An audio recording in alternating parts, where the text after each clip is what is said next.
En los ejercicios espirituales hay meditaciones, es decir,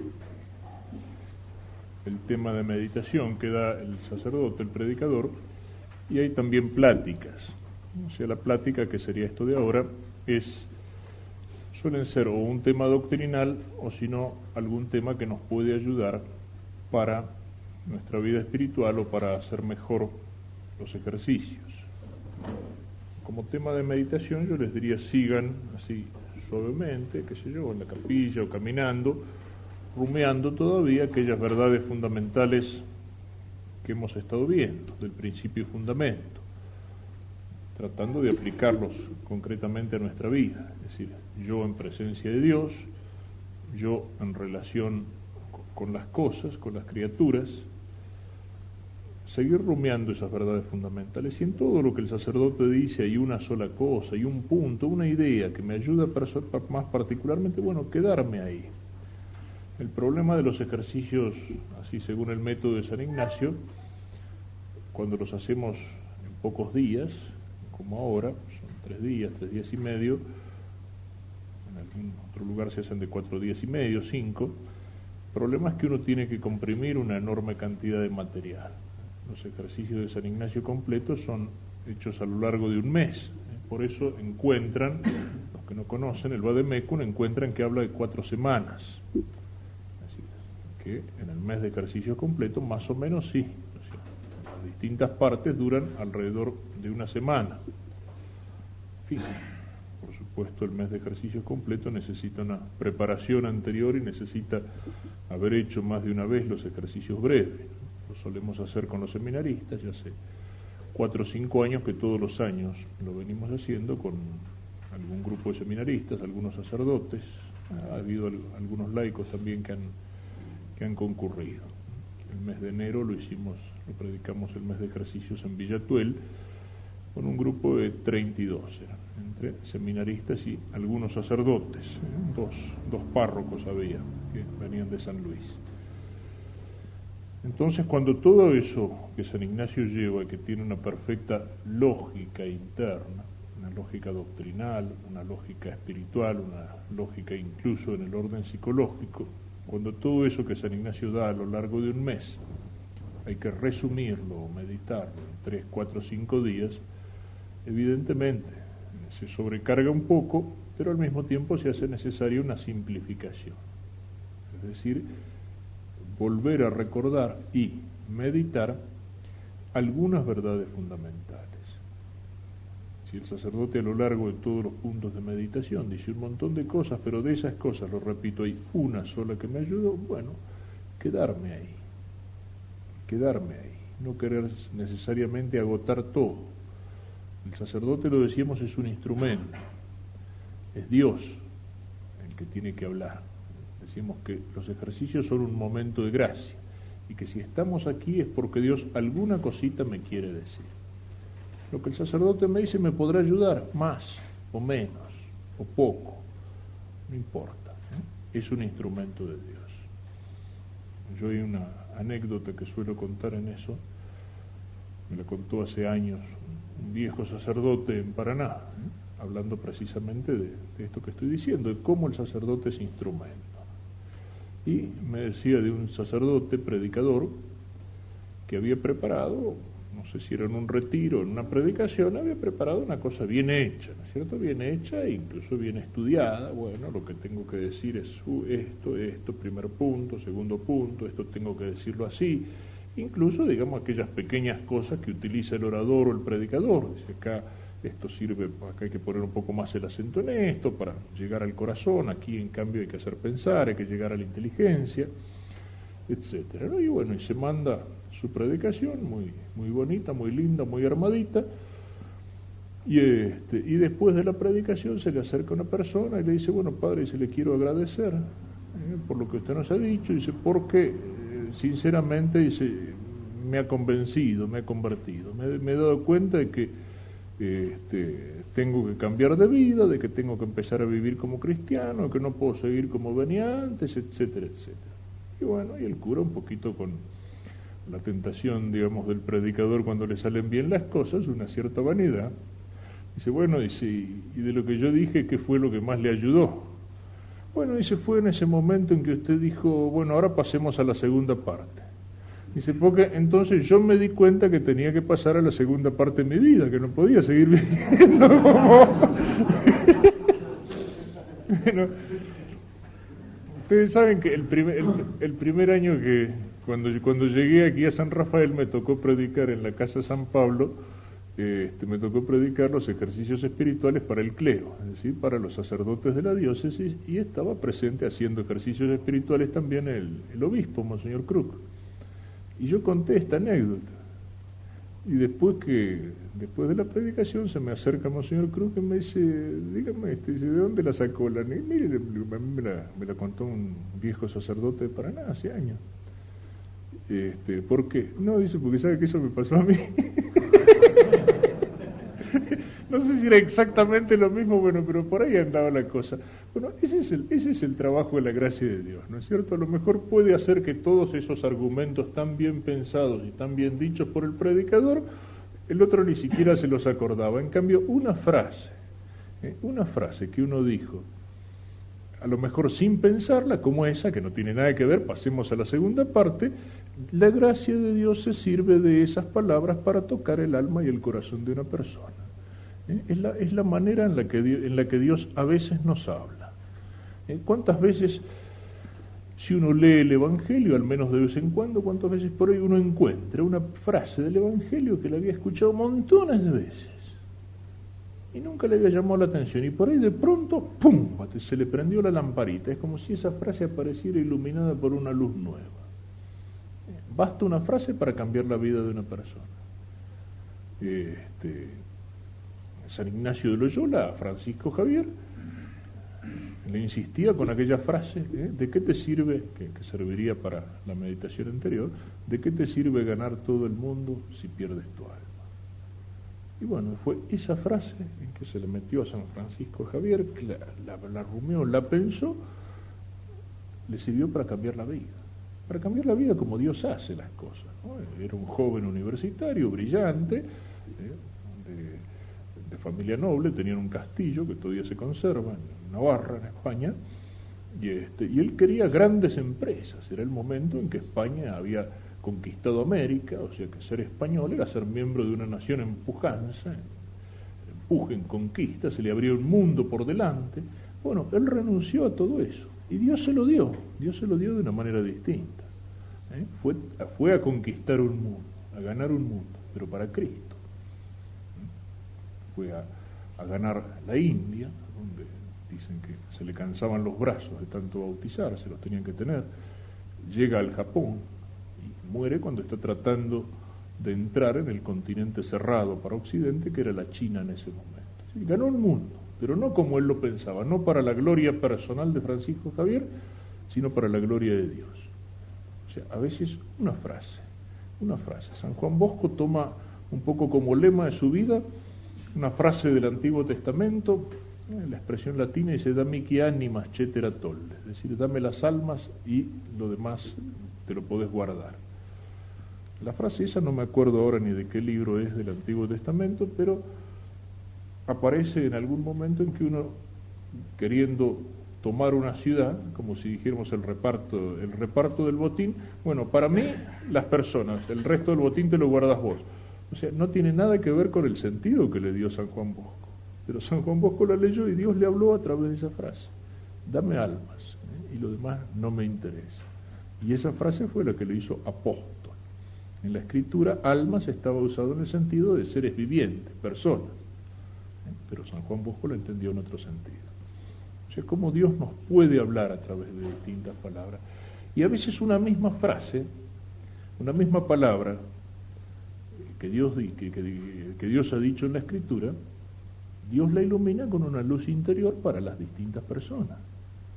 Esa frase que dice Cristo, hablando de las vocaciones para de los apóstoles, cuando dice, la cosecha es abundante, pero los obreros son pocos.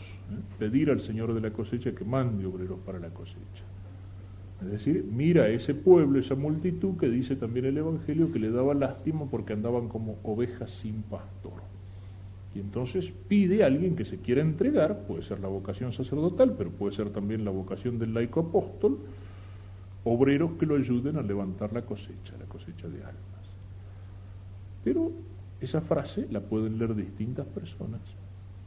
Esa frase a lo mejor la lee un joven y dice, bueno, yo podría ser uno de estos, yo tengo que entregar mi vida para Cristo. Y esa frase ha sido origen así de muchas vocaciones, por ejemplo, sacerdotales, religiosas, apostólicas. Esa frase la lee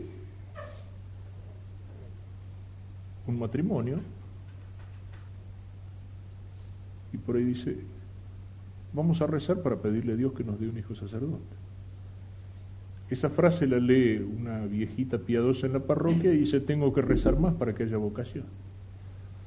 La frase es la misma, pero Dios le dijo tres cosas distintas, a este matrimonio joven, a esta viejita piadosa y a este muchacho entusiasta. Con la misma frase del Evangelio, la luz de Dios que trabaja por adentro le ha dicho tres cosas distintas. Eso es lo más importante en los ejercicios. Y por eso les decía ayer que son ejercicios, es decir, no es sentarse, como decía hoy, como uno se sienta delante del televisor, pasivamente, para tragar, para recibir. No es sentarse solamente para escuchar lo que dice el sacerdote. Eso que hemos escuchado tenemos que tratar de pensarlo, de meditarlo, de rumiarlo, de aplicarlo a nuestra vida. Y aplicarlo de alguna manera a nuestra vida. Es trabajo nuestro. Si nos limitamos a escuchar, qué sé yo, por más que el sacerdote pueda decir un montón de verdades y a lo mejor bien dichas, no sirve para nada. Lo que decíamos, si me ponen un plato de comida y yo me quedo delante y digo qué rico que debe estar esto, pero no lo como, no lo asimilo, no me aprovecha, no me sirve para nada. O sea, ejercicios es un trabajo de ejercicio, de ejercitarnos. En el Vademecum, que es como un resumen o orientación para los ejercicios, en la página 34 y siguientes existen unos consejos para meditar que pueden ayudar. Léanlos, vean de ponerlos en práctica. En la página 36 hay algunos modos de orar que San Ignacio pone como ejemplo. Y en la página 44 hay un cuadrito que dice cómo meditar, síntesis. Es decir, me da algunos puntos fundamentales acerca de cómo puedo meditar. Pensemos un poco en eso, en lo que es la meditación, incluso en la meditación como una forma de oración. No es fácil. Es lo que veníamos diciendo y sobre todo lo que señalábamos al empezar los ejercicios. Vivimos metidos en el ruido. Vivimos un ritmo de vida que muchas veces es incluso violento. Decíamos que en los ejercicios es como hacer un alto en el camino y pararnos para hacer un balance de nuestra vida personal. Para poner las cosas en la balanza, para pensar un poco una serie de cosas, para encontrarnos con nosotros mismos y con Dios. Pero eso no resulta fácil. Aunque el ambiente nos pueda ayudar, estamos separados del mundo, estamos en silencio, estamos en un ambiente que nos puede, pero no es fácil porque traemos el mundo acá. El ruido de afuera lo traemos de alguna manera acá. Ese vivir apurado, ese estar constantemente preocupado de una cosa, de otra. No solamente es vivir en el ruido exterior, sino que es también vivir en el ruido y en la tensión interior. Y entonces estamos, como decíamos, estamos poco acostumbrados al silencio, estamos poco acostumbrados a la meditación. No es que no pensemos, pero ¿qué es lo que suele ser nuestro pensamiento? O estamos ocupados por un problema, bueno, esto, lo otro, más allá, ¿qué tengo que hacer? O si no, estamos acostumbrados, la mayor parte de los hombres están acostumbrados, más que a pensar, a divagar. Es decir, nuestra imaginación es una imaginación viciosa. es una imaginación desparramada. Es decir, saltamos de una cosa a otra, nos volcamos en esto, en otro, nos cuesta meternos en una sola cosa y pensarla seriamente y pensarla con serenidad. Con mucha facilidad nos distraemos, con mucha facilidad nos volamos, y eso es natural. Una santa que tenía tanta experiencia, digamos, en las cosas de Dios y en la vida interior como Santa Teresa de Jesús, decía que la imaginación es la loca de la casa. Como si en una casa tuviéramos, qué sé yo, un miembro de la familia que se volvió loco y que anda por toda la casa haciendo macanas, y cuesta tenerlo quieto, casi habría que tenerlo atado. Y con la imaginación nos pasa lo mismo. Incluso cuando estamos en el momento en que tendríamos que poner nuestra mente, nuestra razón, nuestra imaginación, nuestras potencias, ponerlas en una sola cosa, y en las cosas de Dios. Estamos en misa y con qué facilidad nos ponemos a pensar en cualquier otra cosa. Lo que tengo que hacer después de misa, en lo que hice, qué sé yo, o en la señorita atractiva que está sentada en el banco más adelante. Se nos vuela la imaginación. Empezamos a rezar, qué sé yo, a veces hasta una oración breve, rezar un Padre Nuestro, una Ave María, y a veces lo hacemos con los labios, repitiendo como los loros, pero la imaginación está volando. Por eso a veces no es fácil.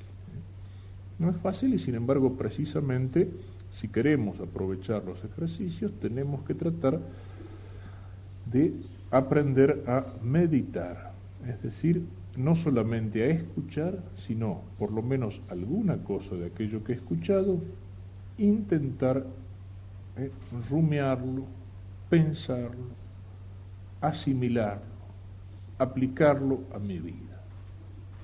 Ese es el sentido que tiene un poco esta plática. Tratar de orientar un poco en eso. Bueno, ¿y eso de qué manera se hace? Entendemos más fácil la oración cuando la oración se trata de esa oración vocal en la cual hablamos con Dios. Hablamos con Dios para darle gracias. Hablamos con Dios, suele ser lo más frecuente, para pedirle algo. Hablamos con Dios para alabarlo. Hablamos con Dios para pedirle perdón por nuestras fallas, por nuestros pecados. Bueno, eso nos resulta más fácil. Pero esa oración vocal, precisamente, si no está alimentada por una oración más profunda, si no está alimentada por la meditación, esa oración vocal se puede ir haciendo el hablar del loro. El loro dice palabras, pero no piensa lo que está diciendo. Esas mismas verdades o esas cosas que decimos cuando rezamos, si no las pensamos, se van volviendo palabras huecas. Recuerden los ejemplos que dábamos allá. Perdona nuestras deudas como nosotros perdonamos. Guarda, nos estamos comprometiendo en una cosa muy seria. ¿Lo pensamos? Antes querría haber muerto que haberte ofendido. Propongo firmemente no pecar más. Si no meditamos esas verdades, la oración que pronunciamos con los labios se van volviendo palabras sin sentido. Y meditar no es fácil por lo que decía recién, porque divagamos, porque la loca de la casa se nos vuelan los pajaritos de la imaginación. Estamos aquí, pero con facilidad volamos hacia la ciudad, o volamos hacia la casa, o volamos hacia la cancha de fútbol, o volamos hacia el trabajo, o volamos hacia el estudio, volamos hacia tantas cosas. Sin embargo, hay que intentar. Es un ejercicio. A lo mejor no lo logramos de golpe. Los ejercicios espirituales son, en ese sentido, parecidos a los ejercicios físicos. Cuando uno realiza ejercicios físicos, si uno se ha puesto una disciplina de ejercicio, dice, bueno, todos los días 15 minutos de ejercicio, en cada flexión que uno hace, no se pone a controlar si el músculo creció o no creció. Si hace una flexión y dice, bueno, a ver si el músculo está más fuerte, no nota nada.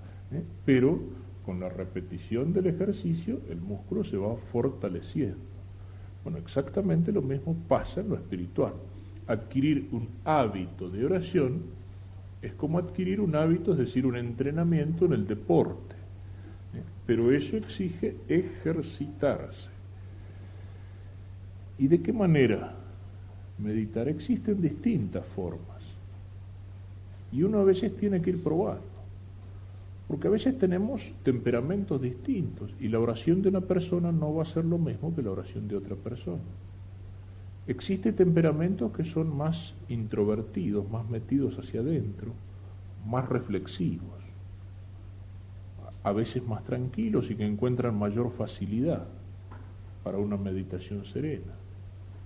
En cambio existen temperamentos que son más extrovertidos, más volcados hacia afuera, que con más facilidad se desparraman en las cosas que nos rodean. Existen temperamentos que cuando reciben un estímulo exterior reaccionan inmediata y violentamente. Y existen temperamentos que cuando reciben un estímulo exterior a lo mejor no reaccionan exteriormente, pero la cosa les queda durante mucho tiempo adentro. Existen temperamentos que son más imaginativos, o sea, con más facilidad se ponen a imaginar cosas, a soñar despierto, y existen temperamentos que son más racionales, más reflexivos. Y todo esto de alguna manera es importante para mi forma de oración, que a lo mejor es distinta de la del vecino que tengo al lado. Es distinta para mi forma de meditación. Tengo que aprovechar aquello que Dios me ha dado y no querer forzarme para buscar una forma de oración o una forma de meditación que a lo mejor no es para mí. Y eso es lo primero, saber que en la meditación existen distintas formas. Una es la que llamamos propiamente meditación. San Ignacio y los que comentan los ejercicios espirituales le llaman el uso de las tres potencias del hombre: la memoria, el entendimiento y la voluntad.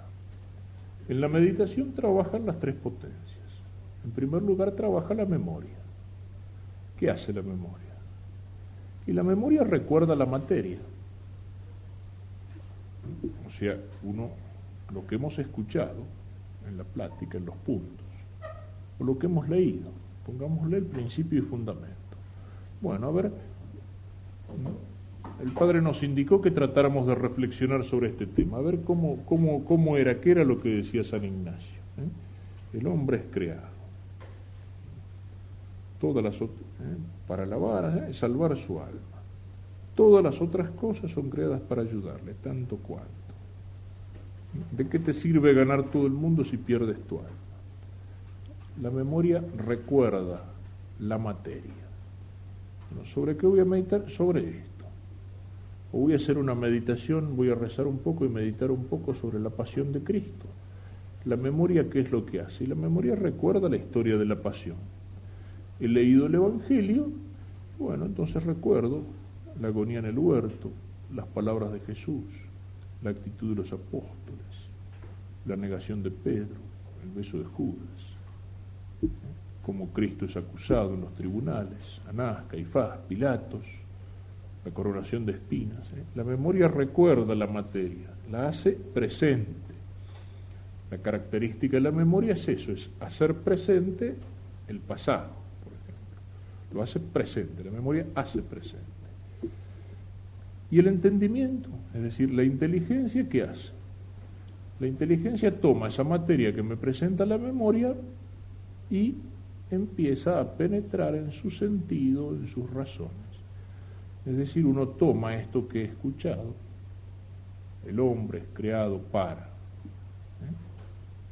libertad del cristiano en frente a las cosas. Y bueno, la inteligencia empieza, digamos así, a rumiarlo, a darlo vueltas, a pensarlo, a tratar de sacar alguna conclusión de ahí, a preguntarme, a aplicarlo a mi vida. Ahí está un poco el carozo de la meditación. Recuerdo, y aquello que recuerdo lo empiezo a rumiar, lo empiezo a dar vueltas, lo pienso. Se puede hacer de muchas maneras distintas. A uno a lo mejor le ayuda, qué sé yo, hacerlo sobre todo Cuando esté el Santísimo, le ayuda a lo mejor a hacerlo en la capilla, en presencia del Señor en la Eucaristía. A uno le ayuda a hacer la meditación de rodillas, lo pone más en una posición de oración, uno se concentra más, se aísla. A otro a lo mejor le ayuda a buscar una posición más cómoda, sentado. San Ignacio pone incluso su pino rostro arriba, es decir, acostado. Puede ayudar, pero tiene sus peligros. Ahí se puede volar no solamente la imaginación, sino todas las potencias. O uno lo puede hacer, qué sé yo, caminando por afuera.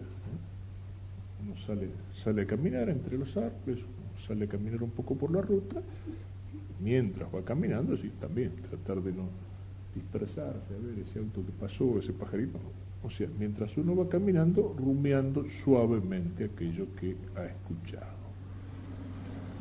Y la tercera de las potencias es la voluntad. Aquello que yo he pensado con la inteligencia, trato de aplicarlo a mi vida y trato de inclinar la voluntad sacando algún propósito, sacando algún fruto de la meditación. Cuando yo después de haber rumiado digo, bueno, no, esto así no va, yo no puedo seguir viviendo de esta manera, en esta cosa, no, acá tengo que cambiar, acá tengo que mejorar. Porque si las cosas se acabaran cuando las entendemos, qué fácil que sería, ¿no es cierto? Es fácil darnos cuenta de cómo son las cosas, es fácil darme cuenta de lo que tengo que hacer, pero no es suficiente con que la cosa se me quede en la inteligencia. Si de la inteligencia no baja la voluntad, no pasa a la práctica. Es aquel personaje, si lo recuerdan, aquel personaje de la historieta Mafalda, ¿no es cierto? El Felipe, que es débil de voluntad, que lo pinta en varias ocasiones en la historieta diciendo, bueno, tengo que ir a estudiar. Y sigue leyendo la revistita de dibujitos, ¿no? Y un rato dice, bueno, no puede ser, no, tengo que ir a estudiar, si no mañana en el colegio. Sí, bueno, me voy a estudiar. y no pasa nada. O sea, captar las cosas con la inteligencia nos sirve si eso que hemos captado con la inteligencia no penetra de alguna manera la voluntad. Es decir, recuerdo la materia, me pongo en tema, con la inteligencia voy reflexionando sobre eso, pero trato de que eso baje hasta concretarse en un propósito. No es necesario que cada meditación saque un propósito distinto. Es una de las cosas que señalo. Los ejercicios es un momento propicio para hacer una reforma de vida, para hacer, digamos, propósitos para algo que tengo que poner en práctica cuando salgo de los ejercicios. Pero yo siempre insisto, ojo, pocos propósitos. Por ahí si uno le va bien en los ejercicios se pone tremendamente fervoroso y llena 3 páginas de cuaderno. No, cuando salga voy a hacer esto. Fabuloso, sirve para leerlo en el próximo ejercicio y decir que bien, mirá todas las cosas que escribí en el anterior y no cumplí nada. Es preferible poquito, dos o 3 propósitos, pero que sean alguna cosa importante en mi vida. Y yo a veces en la meditación puedo llegar sí a un propósito y decir, no, esto no puede ser acá, no, de ahora en adelante tengo que obrar así, tengo que hacer esto. Saco el propósito, lo voy a hacer. Pero no, a veces a lo mejor puede ser más general, pongámoslo por la negativa. Si un tipo me ha causado una ofensa grave y yo le tengo bronca y tengo ganas de vengar la ofensa, yo puedo hacer 2 cosas. Una es hacer un propósito concreto. Digo, bueno, el tipo suele salir de la casa a tal hora, cuando salga de la casa lo voy a esperar en la esquina y le voy a dar un garrotazo en la cabeza. Es decir, hago todo el plan. Hago el propósito concreto, pero a lo mejor puede ser que no necesito un propósito concreto. Yo voy rumiando la cosa simplemente. Lo recuerdo, memoria, y lo voy rumiando en la inteligencia. ¿Pero por qué me hizo eso? Pero si yo no le había hecho nada. Pero si el tipo era amigo mío, al contrario, me debía favores, ¿cómo me pudo hacer esa porquería? ¿Qué es lo que pasa? A medida que yo voy rumiando la ofensa, eso me va creando un estado de ánimo que después No necesito hacer ningún propósito concreto, me lo encuentro al tipo por la calle y le rompo la cara, porque eso sale espontáneamente de la rumiación interior, ¿no es cierto? Bueno, digamos, es así, pero al revés, no nos ponga... O sea, en el rumiar las cosas de Dios, a veces simplemente le estar dando vuelta, aunque no llegue a formular un propósito concreto. Pero es lo que pasa, que sé yo, por ejemplo, si uno lee la vida de un santo y uno se entusiasma, dice, qué tipo bárbaro, uno puede sacar como conclusión, le pasó a San Ignacio, ¿no? La conversión de San Ignacio vino por ahí, cuando estaba herido en el sitio de Pamplona, estaba inválido, no era un tipo de leer mucho, y lo que leía le gustaban los libros de caballería, es como si dijéramos hoy, qué sé yo, algún libro de aventuras o una novela policial, y pidió eso, pero no había vidas de santos, se las dieron, ufa. Bueno, era lo único que había para leer. Y cuando lo empezó a leer se empezó a entusiasmar. Y si San Francisco hizo esto, y si Santo Domingo hizo esto, ¿por qué no yo? Es decir, el ver lo que habían hecho por Dios esos grandes tipos, a él le dio ganas de hacer algo grande por Dios. Es decir, la meditación interior en la lectura de la vida de los santos, aunque no lo llevara a un propósito concreto, lo llevó a cambiar la vida, es decir, le dio un espíritu distinto. Y bueno, básicamente la meditación es eso, es tomar una verdad, es rumiarla interiormente y tratar de que eso baje a un propósito. No hay que complicarlo. Uno de los autores que trata sobre esto dice, una verdad bien clavada en la memoria, penetrada a fondo por la inteligencia, bien sentida y aplicada a lo que yo necesito. Simplemente eso. En eso vamos a encontrar a veces, sí, por ahí aridez, falta de ganas, distracción. Bueno, pero lo que importa es ser fiel en esto. Hay otras formas. Esta forma de meditación a la que hacíamos referencia recién es la que más ayuda para algunas verdades más abstractas, como son las del principio y fundamento. Pero, si vamos a meditar, por ejemplo, y lo haremos después, algunos momentos de la vida de Cristo, existe otra forma de meditación más suave, más serena incluso, que es la contemplación. La contemplación no es lo mismo que la meditación. En la meditación recuerdo, pienso y trato de aplicarlo a mi vida.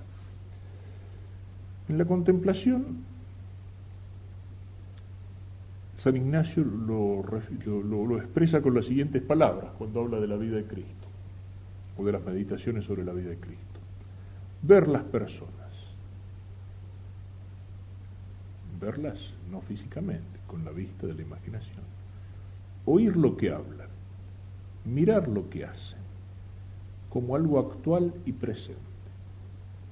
Es decir, yo pienso en el nacimiento, cierro los ojos y entonces no empiezo a sacar conclusiones. Puedo hacerlo, puedo decir ese niño que está ahí es el verbo encarnado, pero simplemente miro, con la vista de la imaginación, la escena. Me puede ayudar para eso el recordar una imagen, el recordar un pesebre, el recordar alguna, por ejemplo, esas películas del padre Peyton para la cruzada del Rosario en Familia, que muestra los misterios del Rosario. Si las he visto, las recuerdo, y simplemente entonces medito contemplando, es decir, imaginando la escena, tratando de ver a Cristo, a la Virgen, lo que me dice el Evangelio, lo que dicen, lo que hacen, como si la estuviera contemplando. Esa es precisamente la forma de meditación que tendríamos que utilizar suavemente si rezamos bien el rosario. El rosario tiene como una parte material, vamos pronunciando las palabras del Ave María, pero se dice en el primer misterio contemplamos la anunciación del ángel, o la agonía de Jesús en el huerto, o la resurrección. Y a veces no sabemos qué hacer con eso. ¿Qué es? Un misterio del rosario es breve, ocupa pocos minutos. No puedo ponerme a hacer una reflexión a fondo, profunda, un tratado de teología sobre eso, no. Simplemente trato de recordar la escena, tal como la narra el Evangelio, como si la estuviera mirando, de escuchar las palabras de la Virgen. A lo mejor una sola frase me puede dar para la meditación o contemplación del misterio en el rosario. Y aquí la servidora del Señor, que se haga en mí según tu palabra. Simplemente si tengo esa frase en la mente, ya eso es un principio o es una forma de contemplación. En un misterio de la vida de Cristo, en la pasión, por ejemplo. Puedo hacer oración poniéndome delante de un crucifijo y contemplando al Señor crucificado. Es decir, mirando el crucifijo, viendo la corona de espinas, las llagas de Cristo, la herida en el costado. Y después, dice San Ignacio, reflexionar para sacar algún provecho. No pensemos tampoco cosas enormes. Me pongo delante del Señor crucificado, en una imagen, en el rostro de Jesús en la sábana santa, en un crucifijo, lo contemplo un rato, lo miro. Después digo, ¿y eso por mí? ¿Qué ha hecho Cristo por mí? Por mis pecados está en la cruz.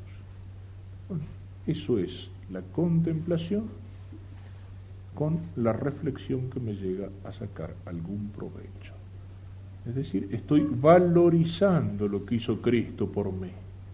A lo mejor tengo el crucifijo en mi casa, lo tengo en la cabecera de la cama y cuántas veces lo miro y es como un objeto más de lo que están ahí. Pero cuando me detengo y me pongo a mirarlo unos minutos serenamente y pienso, esto lo hizo Dios por mí. Eso me tiene que entrar adentro, eso me tiene que ayudar a valorizar el amor de Dios, la pasión de Cristo, la cruz. Eso es una forma de meditación también. Entonces aquí, como ven, puede haber dos tipos de personas. A lo mejor una persona más imaginativa y bueno, entonces en vez de dejar que la imaginación ande divagando por ahí, trato de canalizarla ¿en qué? En contemplar un misterio de la vida de Cristo, en contemplar la cruz, en contemplar un misterio del rosario, en mirar esa escena, tratar de imaginarla, de ver, de escuchar como si estuviera allí presente, como si estuviera allí presente. Con qué cariño lo hacía San Ignacio de Loyola.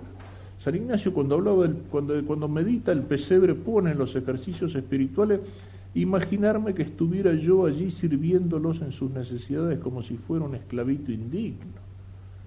Y no era una viejita piadosa, era el capitán Ignacio de Loyola, herido de guerra. Y sin embargo, con qué dulzura, con qué sencillez se acercaba a esos misterios de la vida de Cristo. Y hay muchas otras formas en las cuales uno puede llevar esto. Algunas personas le ayudan a llevar la meditación como un diálogo con Cristo, como hablando con Él, no como si estuviera hablando con Él, sabiendo que Él realmente me está escuchando. Y la meditación puede ser también, o al menos puede tener, momentos de silencio. Sobre todo cuando me ubico delante del Señor en la Eucaristía. Aquel campesino que cuentan que el santo cura de Ars solía ver en la iglesia, arrodillado delante del sagrario o sentado allí delante del sagrario, a veces durante ratos largos. Y un día se le acercó y le preguntó qué era lo que hacía allí. Y este hombre sencillo le dice, yo lo miro y él me mira. Eso ya es una forma de oración.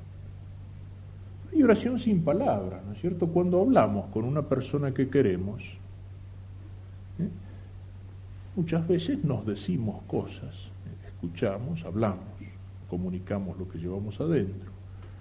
Pero muchas veces existe una comunicación entre dos personas en silencio. Existe una comunicación que no necesita palabras. Yo puedo hablar con un amigo, pero puedo ir con un amigo caminando un rato en silencio y simplemente es la presencia del uno con el otro. Dos novios pueden decirse muchas cosas, pero pueden estar a veces simplemente sentados el uno al lado del otro y tomados de la mano y no necesitan palabras para comunicarse. Y eso no solamente en los novios, a veces en una familia. Eso es un matrimonio donde encuentra ahí los dos viejitos, él está leyendo el diario, ella está haciendo algún trabajito, pero los dos están juntos. no necesitan palabras para comunicarse, ya se conocen tanto, ya son de tal manera una sola cosa. Y bueno, con Dios puede pasar lo mismo.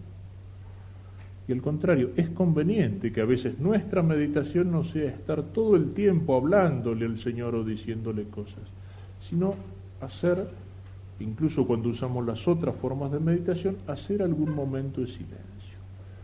Ponerme en presencia de Dios y hacer algún momento de silencio, aunque sea 5 minutos. Hay quien recomendaba que si no tenemos tiempo para una larga oración, tener una vez en el día, aunque sea 5 minutos así, de silencio en la presencia de Dios. Un silencio donde Dios está presente. Y entre todas estas formas, uno puede hacer entonces la reflexión más intelectual. Uno puede hacer esa contemplación en la cual la imaginación ve al Señor presente y lo mira actuar, conociéndolo más para amarlo más. Uno puede hablar con el Señor. Uno puede estar en silencio en la presencia del Señor. Uno puede dejar que el corazón mueva los afectos hacia las cosas de Dios. E incluso hay aquella forma de oración que alguien decía, la oración de pobre. Santa Teresa decía que durante muchos años no podía hacer oración sin lección, es decir, pasaba por un camino muy particular, ¿no es cierto?, como es el de la noche oscura, pero necesitaba ayudarse de un libro para meditar porque si no por ahí no le venía nada a la cabeza. Y Santa Teresita tuvo que luchar mucho también con las distracciones y con la imaginación que se le volaba y a veces se le hacía cuesta arriba. Y bueno, es precisamente donde a veces donde el Señor, eso que el Señor lo permite para que sepamos darnos cuenta de que somos nada. Pero eso mismo puede ser para mí motivo de oración, motivo de meditación. Si yo me pongo delante del Señor y me encuentro distraído, desganado, trato de pensar, bueno, a ver qué fue lo que era lo que tenía que meditar ahora, sí, el hombre es creado, sí, yo soy creado, sí, soy creado, bueno.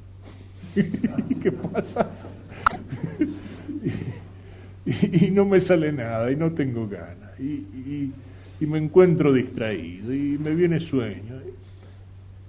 Bueno, hasta de mi propia miseria puedo sacar un motivo de oración. El pobre que está pidiendo limosna puede pedir limosna hablando. Me dice, mire, qué sé yo, acabo de salir del hospital, no necesito remedio, no tengo que comprarlo, hace 3 días que no como. Bueno, pide ayuda con eso. Pero muchas veces no necesita pedir ayuda con eso. O sea, uno ve el limosnero y está pidiendo ayuda con todo su aspecto, a veces con mucha más fuerza que las palabras. Está pidiendo ayuda, qué sé yo, con su manera de estar vestido, con la cara demacrada, con la vista que le falta, con la mano tendida. No necesita decir una sola palabra para pedir limosna. Y bueno, yo a veces puedo estar así delante de Dios, precisamente como el pobre puedo estar en presencia de Dios. Y entonces utilizar para mi oración incluso motivo de mis distracciones, de mi aridez, de mi falta de ganas, de mi sequía interior, de toda mi pobreza. Entonces me pongo delante del Señor como un pobre y le puedo decir al Señor, Señor, mira, estoy acá en la capilla como si fuera un cascote, como si fuera uno de los bancos de la capilla. La única diferencia es que el banco tiene 4 patas y no se puede escapar, y yo que tengo 2 sí me puedo escapar, pero mira, me voy a quedar un ratito delante tuyo. Señor, no sé qué decirte. Señor, mira, no tengo ganas de estar acá, tengo ganas de rajar, de irme, pero me voy a quedar un ratito delante tuyo. Eso es oración, o sea, ya le estoy diciendo cosas, ya estoy hablando con Dios, ya estoy en presencia de Dios, y estoy en presencia de Dios como la criatura en presencia del Creador, o sea, con toda humildad, decir, Señor, acá estoy, Señor, acá estoy. O sea, hay muchas formas, entonces hay muchas posibilidades, ¿no es cierto? Lo que importa es que sea oración, porque no es solo un trabajo nuestro, no es solo un trabajo nuestro. Yo tengo que poner lo mío, ahí entra el ejercicio. Tengo que poner la memoria que recuerda, tengo que poner la imaginación que trata de concentrarse en una sola cosa para no desparramarse. Tengo que poner la razón que piensa o la voluntad que busca el propósito. la atención a aquello que estoy contemplando, las palabras que le digo al Señor. Pero no es solo un esfuerzo mío. Ayer cuando decíamos que Dios habla en silencio, que Dios no habla en el ruido, que no tengo que esperar escuchar una vocecita que me está diciendo algo en el oído como si fuera en secreto y miro y no veo nada, es Dios, que no tengo que esperar el ángel que aparezca y me diga, Dios te manda a decir que tal cosa, ni el Espíritu Santo que me llame por teléfono, ni tengo que esperar el ponerme a saltar, bailar o hablar en lengua. No, Dios habla en silencio. ¿Pero de qué manera habla? Dios habla cuando me ilumina la inteligencia. Dios habla por afuera, a través de la iglesia, a través del predicador, a través de las palabras del Evangelio, a través de las palabras de un amigo. Pero Dios habla por adentro cuando me ilumina la inteligencia para que yo pueda entender lo que estoy escuchando. A lo mejor de una manera distinta de la que pensaba el predicador. El tipo aquel que dice la segunda parte de mi vida, bueno, ahí Dios le habló, Dios, la gracia de Dios lo iluminó por adentro. Dios ilumina la inteligencia para comprender. De esa manera habla Dios. La ilumina normalmente, en algún momento puede ser como un chispazo, como un fogonazo. Eso uno lo encuentra en la historia de las conversiones. San Pablo que iba a perseguir a los cristianos, a matarlo, y de pronto esas palabras de Cristo, ¿no es cierto?, que lo voltean del caballo. Esa gracia eficaz que le hace pegar un salto, ¿no es cierto?, esa gracia de Dios irresistible que viene en algunos casos, pero no es el camino normal. En algunos casos se da a veces en la vida de algunos convertidos. Un convertido que cuenta, el tipo totalmente ateo, indiferente, agnóstico, no creía en nada, no tenía ni siquiera una lucha interior, que uno puede decir, bueno, fue un resultado, un producto de la elaboración del subconsciente. No, ni se planteaba el problema de Dios. Un día pasa enfrente a una iglesia, entra, no sabe por qué, y cuando sale convertido. Bueno, a veces sí, son esos toques de la gracia de Dios que son irresistibles, es como un relámpago deslumbrador. Los teólogos lo llaman eso, gracia eficaz, o sea, una gracia tumbativa, dicen algunos, porque lo volteó a San Pablo del caballo. Es como una patada en el culo del alma que uno le hace pegar un salto. pero no es la manera normal en la que Dios habla. Más vale es aquella luz que va penetrando, como esa imagen que decíamos de San Ignacio, como el agua que va entrando en la esponja. Dios habla cuando ilumina la inteligencia y Dios habla cuando inclina la voluntad hacia un buen propósito. Hay esa sugerencia que me parece que ahí está trabajando Dios, ahí está trabajando el Espíritu. Pero para eso tengo que hacer que mi oración no sea solamente una reflexión racional, como si yo estuviera estudiando un manual de religión o de teología. No tiene que ser solamente una especie de introspección psicológica. Es decir, el balance que venimos a hacer de nuestra vida en los ejercicios, venimos a hacerlo en presencia de Dios. Es decir, no es solamente una cosa humana, no es como si yo fuera a una consulta psicológica con el psicólogo que vengo a hacer el balance en mi vida. No, vengo a hacerlo pero en presencia de Dios. Y para eso tengo que pedirle al Señor que me ilumine, para conocerlo a Él, incluso para conocerme a mí mismo. Cuando nos dicen ese consejo de sabiduría, que ya lo conocían los griegos, conócete a ti mismo. ¿Qué es conocerme a mí mismo? No es conocerme como me conocen los demás, es decir, lo que opinan los demás de mí. Eso a veces tiene tan poca importancia. Con tanta facilidad los otros se pueden engañar cuando me conocen. Pero tampoco es conocerme como yo me conozco a mí mismo, porque si los otros se pueden engañar cuando me conocen, yo soy el que más me puedo engañar. Y a veces cuando tratamos de conocernos a nosotros mismos somos tan capaces de mentirnos a nosotros mismos, de engañarnos a nosotros mismos, de estafarnos a nosotros mismos, sobre todo cuando nos damos cuenta que la cosa va por algún lugar que no nos gusta, que no nos conviene. Conocerme a mí mismo, ¿qué es? Es tratar de conocerme como Dios me conoce. Y para eso tengo que pedir la luz de Dios. Por eso es lo que encuentran en el recuadrito que señalé antes. En la oración o meditación, San Ignacio pone como distintos pasos. No llego y empiezo a hacer funcionar la memoria de golpe. Empiezo poniéndome en presencia de Dios. ¿Y ponerme en presencia de Dios qué significa? Bueno, hacer un acto de fe en que Dios está presente. En el sagrario, si el Señor está en la capilla, o en cualquier parte. Dios me está viendo. Yo estoy en presencia de Dios. Tomar conciencia de eso. Decir, bueno, ahora estoy en presencia del Señor. Eso es lo único que importa.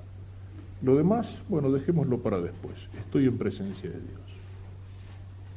Estoy en presencia de Dios, lo reconozco como Dios, es decir, hago un acto de adoración. Y una oración preparatoria. Es decir, le pido al Señor que me ayude a sacar fruto de este momento de reflexión o de meditación o de contemplación. Luego sí, después de haberle pedido su gracia, ahí sí, dejo que empiece a trabajar la inteligencia, contemplando, reflexionando, rumiando, dando vueltas, que empiece a sacar la voluntad con los propósitos, y al final termino, llama San Ignacio, un coloquio, hablando con Dios para darle gracias, si he recibido algo, para pedirle perdón, si he estado flojo, para ofrecerle un propósito, si es que he hecho algún propósito, para pedirle que me dé fuerza para cumplirlo, etc. Es decir, empiezo poniéndome en presencia de Dios y hablando con Él para que ilumine mi meditación, y termino la meditación hablando con Dios acerca de aquellas cosas las cuales he meditado. Pensémoslo, y sobre todo pensemos esto, no es fácil, no es fácil, es un ejercicio. Y es un ejercicio al cual a veces estamos poco acostumbrados. A lo mejor nuestra oración es mecánica.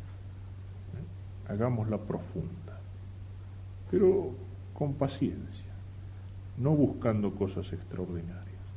El Señor aprecia nuestra oración. No consigue, a veces podemos encontrar en la oración gustos, consuelos, entusiasmo sensible. Bueno, son gracias de Dios, pero no pensemos que eso es lo más importante. A lo mejor en medio de la dificultad, en medio de la aridez, en medio de la lucha, es donde el Señor se me está comunicando. A veces el Señor nos da esos regalitos, sobre todo en el momento de la conversión, sobre todo en los primeros pasos de la vida espiritual. El Señor a veces nos da gracias, alegría, paz interior, una cosa como si lo estuviera viendo, el Señor como si lo tuviera al lado. Pero cuando lo da, después muchas veces lo retira. ¿Por qué? Porque somos así. Basta con que tengamos algunas veces así ese consuelo, esa paz en la alegría en la oración, que ya nos creemos santos canonizados. Estamos mirando en la iglesia a ver qué santo puedo bajar del nicho para ponerme yo en lugar de... O si no, que nos gusta. Entonces voy a la oración no para hablar con Dios, para buscar a Dios, no al Dios de los consuelos, sino a los consuelos de Dios, a los regalitos, al caramelo de Dios. Voy a acercarme a Dios en la oración, ¿para qué? Bueno, para buscar esos consuelitos, esos gustos, esa paz interior, y si no la encuentro, no funciona. No, precisamente, a veces cuando funciona es cuando esos regalitos y esos consuelitos se pasan. El nene chiquito que está acostumbrado a viajar en brazos de la mamá y del papá, se siente cómodo ahí. Y cuando lo ponen en el suelo para dar los primeros pasos y se pega un golpe y se cae, llora, quiere que lo alcen, prefiere que lo sigan teniendo en brazos. Cree que ha perdido. ¿Por qué? Porque lo dejan solo para que aprenda a caminar. No ha perdido, está ganando, está creciendo. Y a veces cuando interiormente vamos creciendo también así, de esa manera. Pero claro, en la fidelidad.